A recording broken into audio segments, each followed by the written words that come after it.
Halo adik-adik semua, selamat datang di channel Anak Terang Ministry. Nah, di video kita kali ini kita mau dengar cerita Alkitab. Cerita Alkitab kita temanya adalah Aku Anak Yang Gigih. Tokohnya hari ini adalah tentang Yakub. Yakub adalah seorang yang gigih dan tidak mudah menyerah. Kira-kira seperti apa ya ceritanya? Nah, adik-adik, Yakub itu sebelumnya itu suka menipu. Dia ada masalah dengan keluarganya. Makanya dia melarikan diri dari keluarganya. Dia melarikan diri dan pergi ke Haran. Haran itu adalah tempat pamannya, yaitu saudara dari mamanya. Nah, diceritakan kalau dia melakukan perjalanan yang jauh. Akhirnya dia itu sampai di suatu tempat dan dia menemukan sebuah sumur. Wah, dia senang sekali ada sumur dan dia melihat banyak gembala yang ada di sana. Saat itu dia berpikir, dia mau bertanya kepada gembala-gembala yang ada di sana. Siapa tahu gembala-gembala di situ kenal dengan pamannya. Nah, akhirnya dia mendekati gembala-gembala tersebut. Nah, dia bertanya kepada gembalanya, "Halo Pak, apakah kalian kenal dengan Bapak Laban?" Laban itu adalah nama dari pamannya. Nah, kemudian ternyata gembala-gembala itu kenal dengan pamannya. Kemudian gembala itu lihat ada satu perempuan datang. Terus dia langsung menunjuk, itu anaknya Laban, namanya Rahel. Nah, Yakub ini juga suka membantu. Dia membantu gembala yang ada di sana. Dia lihat domba-dombanya belum minum, makanya dia akhirnya buka sumur itu supaya bisa memberikan minum untuk domba-dombanya. Nah, dari situ Rahel akhirnya ketemu sama Yakub. Rahel itu anaknya Laban ya. Rahel itu dikatakan sedang menggembalakan kambing domba juga. Menggembalakan kambing domba artinya orang yang menjaga kambing domba. Nah, setelah Rahel udah ketemu sama Yakub, Rahel bawa pulang Yakub ke rumahnya untuk bertemu dengan ayahnya, yaitu Laban. Nah, Yakub senang sekali akhirnya bisa bertemu dengan pamannya. Wah, pamannya akhirnya menawarkan Yakub untuk tinggal bersama dengan mereka. Kemudian Yakub juga diberikan pekerjaan, yaitu menjaga kambing dan domba, yaitu menjadi gembala. Wah, kemudian Yakub lihat-lihat. Yakub pikir gak mau diupah dengan uang, tidak perlu itu.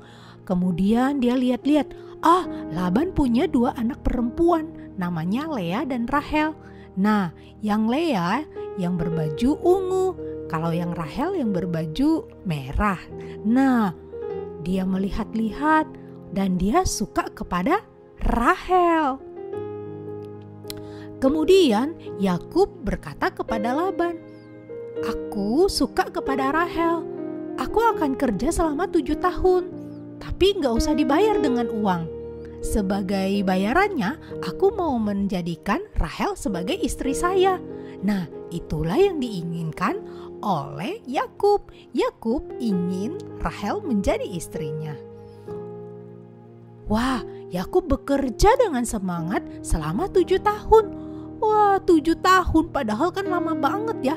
Tapi dianggapnya sebagai beberapa hari aja. Dia semangat sekali jaga dombanya. Dia selalu membawa dombanya ke air supaya bisa minum. Dia bawa dombanya untuk makan rumput yang hijau. Wah, dia semangat sekali. Dan dia udah menanti-nantikan untuk menjadikan Rahel sebagai istrinya dan bisa menikah dengan Rahel. Akhirnya 7 tahun berlalu. Benar saja, akhirnya ada pesta pernikahan. Wah, Yakub senang sekali bisa menikah dengan wanita idamannya. Wah, kalau pesta zaman dulu, kalau menikah wanitanya itu ditutup ya mukanya. Jadi gak kelihatan, cuman kelihatan matanya aja. Nah, tetapi ketika dia sudah pestanya selesai dan mukanya sudah tidak ditutup lagi. Wah, Yakub kaget.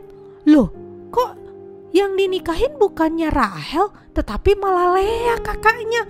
Wah, Yakub ternyata ditipu sama Laban pamannya. Wah, dia protes kepada pamannya. Dia bilang kepada pamannya, paman, kenapa paman menipu aku? Aku kan pengen menikahnya sama Rahel, bukan sama Lea. Tetapi Laban berkata, gak baik kalau adik menikah duluan. Kamu boleh nikah kok dengan Rahel, tapi nanti kerja sama saya 7 tahun lagi ya. Ternyata Laban menipu Yakub.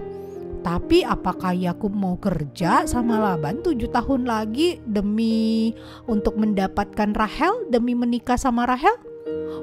Tentu saja Yakub mau bekerja. Dia dengan semangat, akhirnya memang dia kerja 7 hari. Kemudian setelah itu dia menikah dengan Rahel, dan dia harus kerja sama Laban selama 7 tahun. Wah, dia tetap mau berusaha.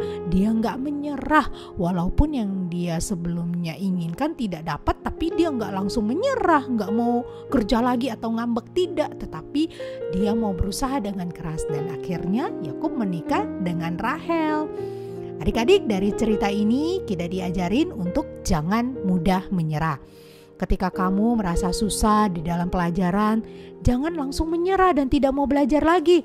Tetapi kamu bisa minta bantuan, mungkin kepada guru, kepada orang tua, atau kakak, atau teman. Kamu bisa minta bantuan. Atau mungkin kamu mengalami kesulitan, misalnya gak bisa lakukan sesuatu. Gak bisa bantu ini, gak bisa bantu itu, kamu nangis. Ya, adik-adik, hari ini kita diingatkan jangan mudah menyerah. Cobalah untuk terus berusaha dan mencoba. Mungkin ada juga yang pemalu, gak berani ini, gak berani itu. Nah, kamu juga bisa terus mencoba, berusaha melakukan sesuatu dengan berani. Kamu bisa minta bantuan juga loh. Ada juga mungkin yang merasa gak mau berteman, susah kayaknya, teman-teman suka ganggu. Nah, dari cerita hari ini kita mau belajar untuk menjadi anak yang gigih. Mungkin kita bisa justru membantu orang lain loh. Atau mungkin di antara kita yang merasa udah mau menyerah rasanya, kok orang tua berantem terus, rasanya sedih. Nah, cerita hari ini ingetin kita untuk gigih, tidak menyerah. Kita mau terus berharap dan meminta pertolongan sama Tuhan. Nah, diingatkan juga untuk kita jangan sampai kita males-malesan. Lebih enak santai-santai aja, gak mau susah-susah. Tapi kita diingatkan untuk tidak malas beribadah, tapi kita mau rajin, terus semangat beribadah kepada Tuhan juga. Nah, adik-adik, apapun yang terjadi, jangan sampai kita menjadi anak yang mudah menyerah ya. Tetapi kita mau jadi anak yang gigih, yang pantang menyerah, karena ada Tuhan Yesus yang menyertai kita. Ada Tuhan yang akan menolong kita. Ingat, kamu tidak berusaha sendiri, tapi kamu berusahanya bersama dengan Tuhan Yesus. Dalam ayat Roma 12 ayat 11a dikatakan, janganlah hendaknya kerajinanmu kendor. Itu artinya jangan sampai kamu itu mudah menyerah dan tidak mau berusaha. Tetapi kamu harus berani untuk melakukan sesuatu, mencoba sesuatu, dan terus rajin semangat dalam mengikut Tuhan.